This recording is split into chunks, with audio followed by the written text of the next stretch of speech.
Selamat datang kembali di Era Entertainment, selamat datang kembali di The Golden Cross Playlist. Seperti biasa hari ini kita akan melanjutkan review saham part yang ke-412. Namun sebelumnya bagi teman-teman yang mungkin belum subscribe channel YouTube ini, sekali lagi jangan lupa tekan tombol subscribe, nyalakan lonceng notifikasinya, agar teman-teman tidak pernah ketinggalan informasi-informasi terbaru dari channel ini.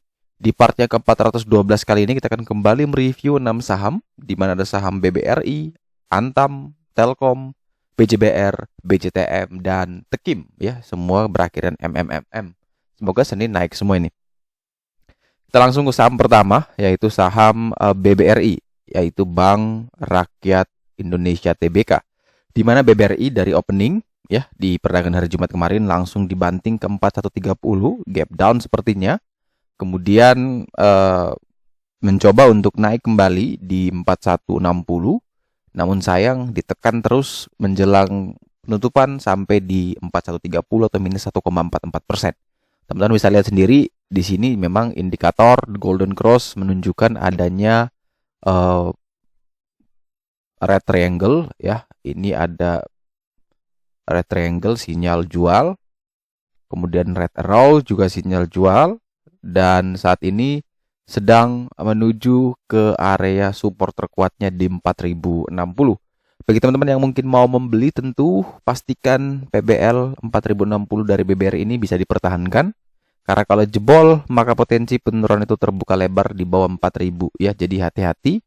Dan ada juga yang bertanya untuk BBRI, Telkom, dan Antam tadi kira-kira untuk Windows dressing seperti apa. Yang jelas bahwa Windows dressing selama 10-15 tahun terakhir itu selalu terjadi. Di bulan Desember selalu hijau semuanya, tapi memang di November, awal Desember itu selalu menjadi bulan yang penuh fluktuatif sebelum pada akhirnya Windows dressing itu terjadi. Kemudian Santa Claus rally-nya akan berlanjut terus sampai minggu pertama di bulan Januari. Itu secara fenomena. Tapi apakah fenomena itu bisa terulang? Tentu jawabannya 50-50 ya. Hanya berdasarkan historical memang selama 10-15 tahun terakhir rata-rata IHSG di bulan Desember itu selalu mencetak rekor kenaikan hijau di bulan Desember. Ya semua orang sudah tahu memperbaiki kinerja laporan keuangan agar manajer investasi juga bisa jualan bagus, menunjukkan kinerja yang ciamik, sehingga di tahun berikutnya ya tentu mereka bisa menjadi pilihan alternatif untuk investasi melalui reksadana dan lain-lain. Jadi dengan strategi tersebut ya memungkinkan sekali ISG masih bisa mencatat rekor. Tapi memang indeks kita kan di level cukup tinggi ya, 6.652, di mana di pandemi seperti ini belum kelar-kelar juga IHSG bisa mencetak all time recordnya di 6754, dan 6652 ini termasuk masih di posisi tinggi. Nah, apakah bisa IHSG ini kembali mencetak rekor kenaikan lagi sampai penutupan akhir tahun nanti? Kita tidak ada yang tahu. Tapi dari pola-polanya memang sepertinya dia akan bermain di rentang level itu. Jadi sudah cukup kuat indeks kita. Tapi cukup hati-hati, cukup rawan ketika mulai masuk di awal tahun depan ya, minggu kedua, minggu ketiga, mulai Februari itu juga akan terjadi goncangan yang cukup kuat. Tapi sekali lagi bahwa itu adalah peluang sebenarnya. Jadi ketika terjadi koreksi, misalnya di bulan November kemarin sudah diinformasikan bahwa itu adalah koreksi-koreksi yang harus kita ambil, momentum-momentum itu harus kita ambil. Kenapa? Karena tidak mungkin menjelang Windows dressing ketika ditarik baru mereka mulai akumulasi. Akumulasi akan terjadi ketika koreksi itu datang dan akan dijual ketika fenomena itu muncul. Jadi Windows dressing justru kebanyakan bisa menjadi titik orang untuk menjual. Jadi bukan baru untuk membeli. Hanya memang di momentum seperti itu kita mau invest apapun, ke trading saham apapun, rata-rata porto kita pasti hasilnya bagus, pasti hijau. Tapi ketika nanti mulai masuk minggu kedua di Januari, kemudian masuk Februari, tentu itu akan menjadi pukulan telak sekali, merahnya pasti cukup dalam, dan tentu itu bisa menjadi peluang. Kenapa? Karena setelah itu, setelah badai di awal tahun seperti itu, nanti akan muncul rilis laporan keuangan. Nah, ketika rilis laporan keuangan ini, tentu harganya sudah akan bergerak naik tinggi. Dia tidak akan seperti sebelum-sebelumnya. Makanya selalu orang bilang adalah ketika kita buy on rumor, maka tentu itu hati-hati ya. Tapi yang benar adalah ketika dia terjadi koreksi, tapi kita tahu pola, kita tahu momentumnya bahwa di Maret, April, Mei itu sudah mulai persiapan rilis laporan keuangan tahunan 2021 ya. Jadi laporan tahun 2021 dirilis di 2022 itu sudah selesai audit semua. Jadi ada kemungkinan besar mereka rilis dan kita sudah bisa mengukur nih kinerja masing-masing. Contoh di sektor CPO, kemudian di tambang, coal, itu mereka pasti akan mencetak kenaikan yang cukup tinggi. Begitupun beberapa perusahaan-perusahaan lain juga sudah mulai pasti terlihat pembalikan ya, khususnya di industri otomotif itu juga sudah pasti akan hasilnya bagus. Nah, oleh sebab itu ketika terjadi koreksi misalkan di awal tahun, Januari, kemudian Februari, maka itu harus jadikan momentum untuk ambil.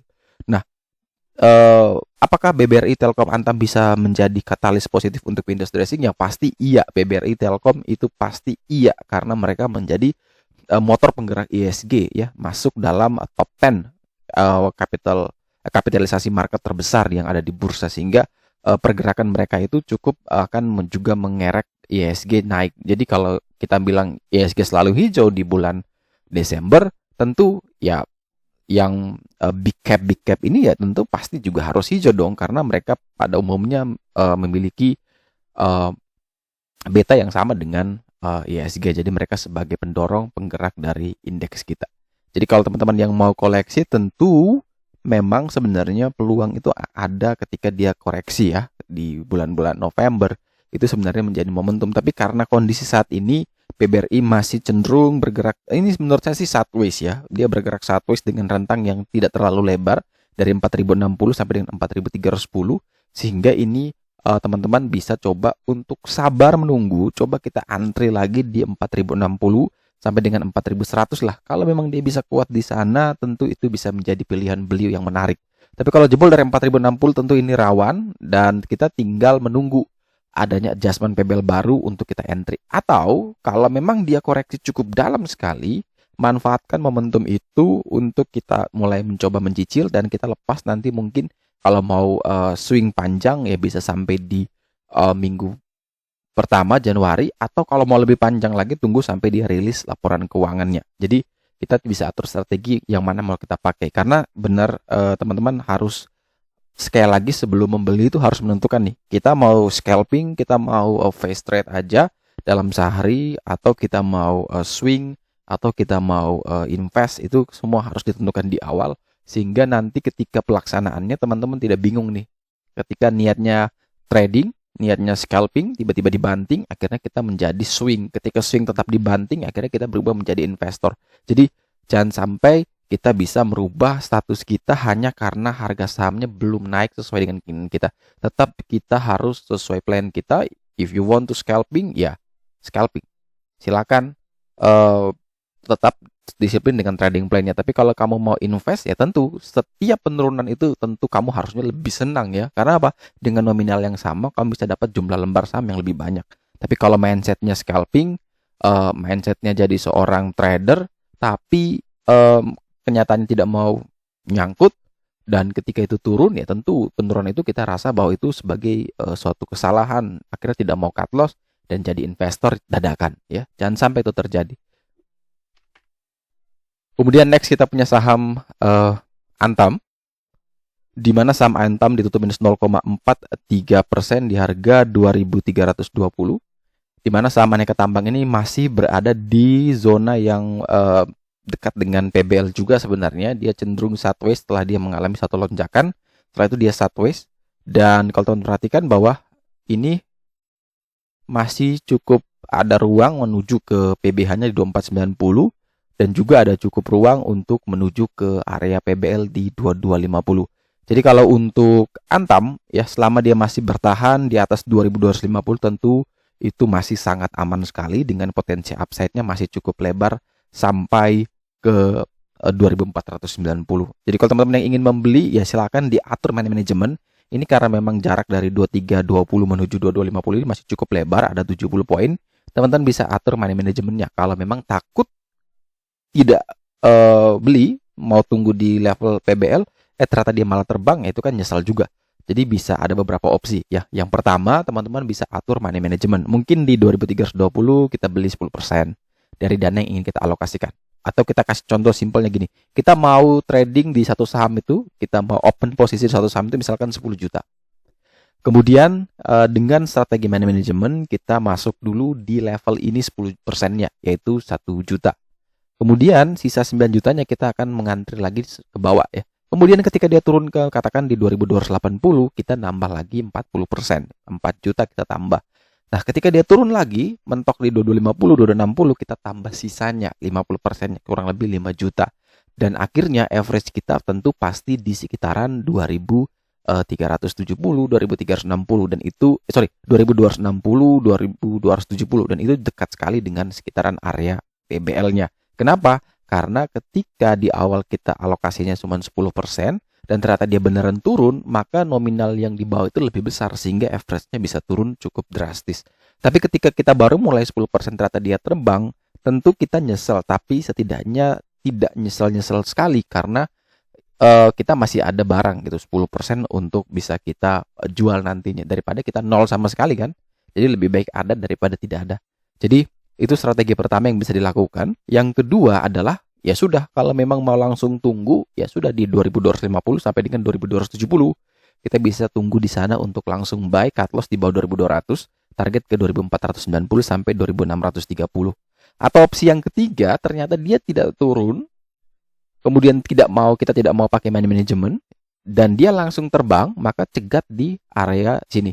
Gold line di 2340. Jadi ketika dia buy on breakout gold line di 2340, maka teman-teman bisa pertimbangkan langsung buy on breakout, cut loss di bawah 2300, targetnya sama menuju 2490 sampai dengan 2630. Kalau dilihat dari sisi broker summary, secara volume ini menarik ya, dan secara structure ini juga sebenarnya kelihatan menarik ya untuk Antam. Next kita punya saham Telkom, di mana Telkom ini ditutup di harga 4.150 atau bergerak stagnan. Ini Telkom juga mungkin salah satu yang mampu membuat ISG kita di hari Jumat kemarin itu memiliki ketahanan yang baik ya, karena memang waktu opening ya Telkom juga dibanting cukup kasar sampai di level 4.070 dan ketika menjelang closing tiba-tiba dia ditarik dan akhirnya bisa kembali ditutup di harga openingnya. Jadi opening itu sama dengan close ya. Jadi harga penutupan itu sama dengan harga opening di hari Jumat kemarin. Jadi ada kemungkinan besar ya ini ada cukup demand buy yang cukup kuat menjelang akhir sehingga bisa membuat Telkom ini bisa kembali lagi di level 4150 dan memang di level saat ini dia mepet sekali dengan resisten paling kuatnya di 4190. Ini jaraknya cuma sekitar 40 poin, jadi cukup nanggung sekali. Kalau teman-teman yang ingin membeli, maka sekaligus lebih bagus teman-teman buy on breakout dari 4190. Jadi ketika dia melewati 4190, silakan buy on breakout. Kemudian target kenaikan terdekat ke 4250, target jauh bisa sampai 4500. Tapi kalau dia tidak bisa untuk tembus 4190, maka lebih baik kita sabar menunggu dia koreksi dulu di sekitaran area PBL 3780 sampai dengan 3800 mungkin bisa menjadi opsi beli untuk teman-teman. Kemudian dari sisi broker summary secara volume ini bagus sekali. Secara structure ini juga mulai terlihat menarik ya, Jadi tetap disiplin dengan strateginya masing-masing. Next kita punya saham BJBR ya. Ini sektor perbankan daerah di mana BJBR juga sama dalam perjalanan ya, dalam trading activity-nya di Jumat kemarin dia bergerak dari 1380 sampai 1415. Itu mainnya di situ terus. Tiba-tiba menjelang jam 2 sampai closing dia langsung ditarik sampai di 1440. Jadi kalau teman-teman perhatikan di sini lihat sendiri ada ekor yang cukup panjang sekali dan dia tiba-tiba didorong cukup kuat dan menembus area PBH di 1425 ini langsung tembus closing di atas 1425 dan ini artinya dia sudah breakout dari area resisten paling kuatnya. Jadi kalau teman-teman yang ingin membeli maka patokannya adalah PBH ini. Tadi resisten paling kuat, sekarang jadi support terkuat, benar. Nah, kalau sudah jadi support terkuat, maka silakan pertimbangkan untuk beli di sekitaran level support tersebut, 1425 sampai dengan 14.30 itu bisa menjadi area beli yang menarik, atau mau di 14.40 juga sekalian tidak masalah, diatur sendiri strateginya. Yang terpenting adalah ketika dia turun lagi di bawah 14.25 wajib prepare cut loss. Minus 3 tick boleh, minus 3% dari level PBH boleh kita cut loss, atau diatur sesuai dengan preferensi masing-masing. Jadi kalau teman-teman mau beli, lihat dulu kuat bertahan di 14.25 silakan dibeli. Jebol di bawah 14.25 lebih baik wait and see. Tapi kalau setelah dibeli turun lagi di bawah 14.25 ya prepare untuk cut loss-nya. Target kenaikan ke berapa? Menuju 40 hari harga tertinggi di 1.520. Kemudian kalau kita lihat dari sisi broker summary, ini secara volume dan structure untuk BJBR terlihat menarik. Kemudian saham berikutnya adalah saham temannya di Jawa Timur, yaitu Bank Pembangunan Daerah Jawa Timur, BJTM. Di mana BJTM ditutup di 760. Dan BJTM memang kalau kita perhatikan ya ini sahamnya di situ-situ aja terus ya. Tapi kalau teman-teman yang suka dividend hunter itu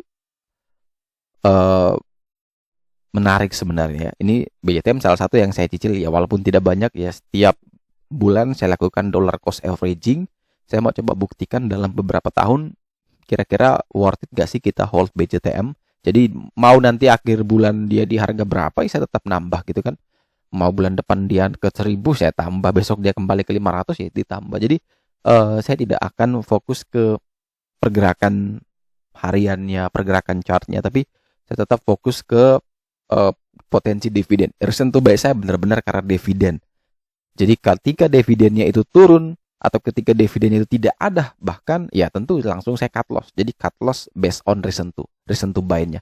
Dan ini yang selalu saya ajarkan bahwa reason to buy itu penting, karena dengan itulah kita bisa dengan mudah untuk memutuskan oke, kapan harus kita jual untuk taking profit dan kapan harus kita jual untuk cut loss. Jadi reason to buy itu penting dan setiap orang punya reason to buy masing-masing. Walaupun misalkan ada yang tidak setuju BJTM ini bagus, tapi saya punya reason to buy, Anda juga punya reason to buy. Jadi kalau reason to buy-nya itu tidak masuk, ya silakan dicari emiten yang menurut Anda sesuai gitu. Jadi selalu saya tekankan adalah ketika trading pun reason to buy-nya apa? Teknikal. Oke, kenapa teknikalnya? Oh ya karena dia breakout dari resisten. Jadi saya mau ambil buy on breakout. Target saya ke sekian, cut loss saya di sekian. Ketika besok market bergerak, maka ikutilah reason to buy Anda. Ketika dia sudah breakout, kita buy, ternyata dia turun lagi, ya silakan ikuti batasan cut loss tersebut. Pasti orang tanya, kenapa kamu cut loss? Ya karena reason to buy saya adalah ketika dia turun di harga sekian, saya wajib cut loss. Nah itu baru hebat. Itu baru yang namanya kamu sudah benar-benar profesional gitu. Kamu benar-benar sudah ikut sesuai dengan plan yang sudah kamu buat sendiri. Tapi jangan sampai kamu masuk, kamu beli suatu saham, trading katakan, kemudian keluarnya tanya orang. Nah itu yang susah. Kamu yang beli, waktu nyangkutnya tanya orang. Itu jangan sampai kita terus seperti itu. Kita harus belajar bagaimana caranya kita biar bisa bertanggung jawab dengan keputusan kita sendiri. Ya benar tanya orang boleh, tapi kalau bisa tuh sebelum kita eksekusi itu kita coba mencari tambahan insight dari masing-masing orang biar lebih menambah wawasan kita sehingga keputusan kita tuh benar-benar bisa pas gitu ya. Jadi jangan sudah terjadi baru mulai mencari kambing hitam atau mencari siapa yang bisa bantu biar bisa keluar dari masalah ini. Jadi sekali lagi untuk BJTM karena pergerakannya ya di situ-situ saja dengan level PBL di 745 ya teman-teman bisa pertimbangkan kalau memang dia bisa kuat dan bertahan di 745 ya silakan dibeli 745 750 target ke 795 770 795 dan batasi cut loss kurang lebih di bawah 745 bisa di 730 bisa di 735 teman-teman bisa atur sendiri sesuai dengan preferensi masing-masing. Kalau dilihat dari sisi broker summary, secara volume ini bagus, secara structure ini terlihat juga sepertinya menarik. Dan saham terakhir yang akan kita review kali ini adalah saham pabrik kertas Ciwi Kimia Tbk atau dengan kode emiten Tekim.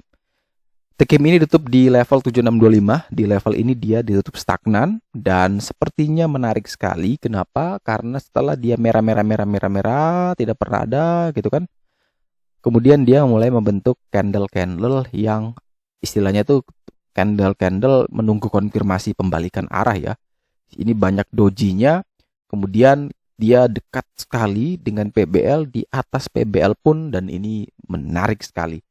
Kalau bisa bertahan di 7.600 tentu Tekim ini sangat menarik karena sangat dekat dengan support terkuat. Silakan ambil di 7.600 sampai dengan 7.625, boleh sampai 7.650 tidak masalah. Tapi ketika besok opening langsung dibanting di bawah 7.600 jangan masuk. Tapi kalau bisa kuat bertahan atau misalkan dibanting dulu kemudian naik lagi di atas 7.600 silakan di buy.